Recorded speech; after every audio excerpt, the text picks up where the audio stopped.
राजीव रोहिला जी, दिल्ली से। राधा वल्लभ से नहीं बोल। गुरुजी, मेरे मन में बहुत भाव उठते हैं कि मैं खूब दान पुण्य और गरीबों की सेवा करूं, लेकिन मेरी स्थिति इतनी अच्छी नहीं है मैं कुछ सेवा कर सकूं। हाँ, सेवा करना उतना महत्वपूर्ण है जितना भाव उठना महत्वपूर्ण है। समझ रहे ना? आपके अंदर जैसे भाव है कि ऐसा ऐसा करूं, ऐसा ऐसा करूं, आपकी उन्नति हो जाएगी। क्रियाएं, मान लो आपके पास 4 रोटी है, 4 पाते हो, तो 1 रोटी निकाल दो, 1 रोटी की भूख रखो।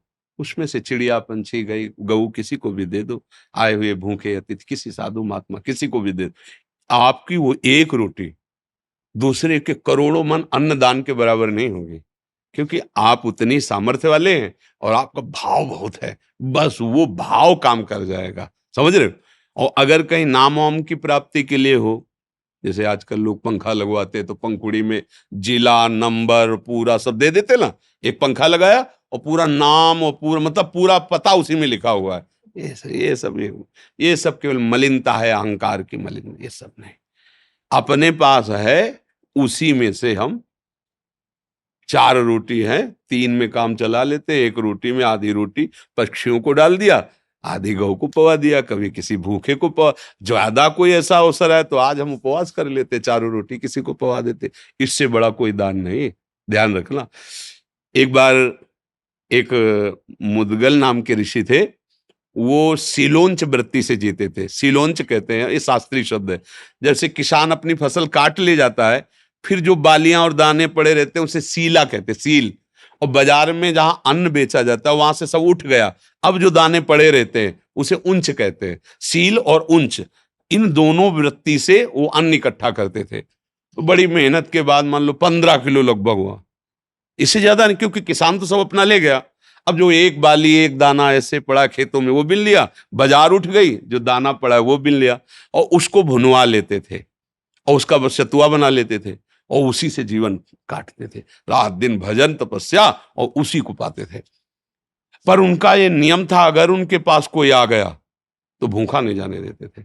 अब एकांत जंगल में रहते थे, ऐसे कोई जल्दी आता ही नहीं था। एक बार उनकी परीक्षा के लिए ऐसा हुआ कि आगे एक ऋषि रूप में बैठे, सब सतुआ पा गए पूरा। उन्होंने एक बार भी नहीं रोका कि मेरा क्या होगा।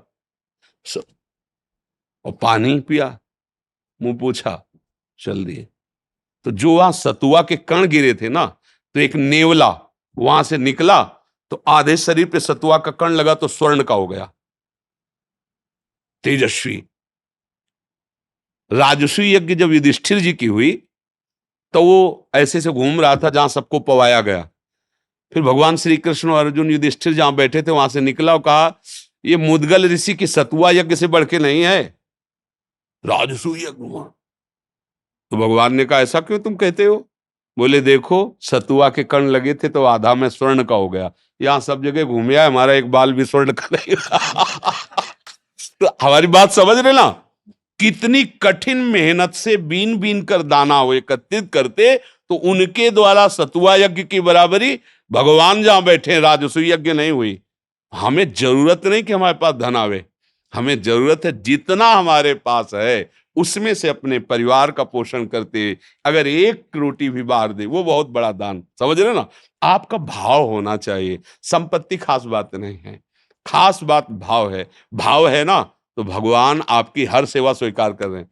काश हमारे पास ऐसा होता तो भगवान को फूल बंगला बनाता, प्रभु उसमें बैठते, 56 भोग। अब लग रहा है, हो रहा है, आपको इसका फल मिलेगा।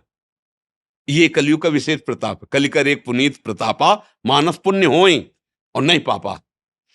तो इसलिए धन की आकांक्षा तो मत करो, पर भाव जो है उसमें जो है उसको सुरक्षित रखो, ये आपको लाभ प्रदान करेगा। और ये मत रखो कि ये गरीब है, मुझे, मैं बड़ा हूं इसलिए दे रहा हूं। नहीं नहीं, मुझे भगवान इस रूप में आके सेवा का सौभाग्य दे रहे हैं, ऐसा भाव।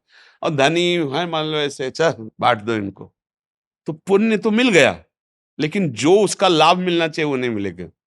इसका लाभ सीधे भगवान प्रसन्न हो जाए, सबके हृदय में भगवान बैठे, ये तुमसे हो सकता है।